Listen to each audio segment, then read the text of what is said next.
কিন্তু আমরা মুসলমান, আমাদের পরকালের ব্যাপারে বর্ণনা একেবারে স্পষ্ট। কোরআনুল কারীমের 3 ভাগের 2 ভাগই আখিরাত।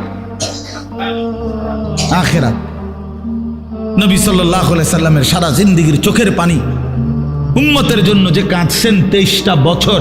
কি জন্য? যে আল্লাহ 23 বছর নবী কাঁদছেন উম্মতের জন্য। কেন? দুনিয়ায় যেন বাত মাসে কষ্ট না পায় উম্মত, এজন্যই তো না?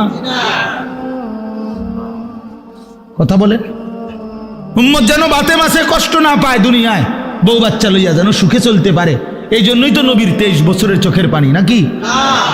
তাহলে কি জন্য? কথা বলেন না, কোন জায়গার জন্য কাঁদছেন? তো সেই আখিরাত মিথ্যা, নবীর 23 বছরের চোখের পানি মিথ্যা। তাহলে আপনারা কি বুঝলেন বাবা? সর্বপ্রথম নিজের সংশোধনের দিকে শতভাগ নজর দিতে। ইয়া আইয়ুহাল্লাযীনা আমানু কু আনফুসাকুম ওয়া আহলিকুম নারা। আল্লাহ তাআলা বলেন, হে ঈমানদারগণ, তোমরা প্রত্যেকেই নিজেকে বাঁচাও এবং তোমাদের পরিবারের সদস্যদেরকে বাঁচাও নারান, জাহান্নামের আগুন থেকে।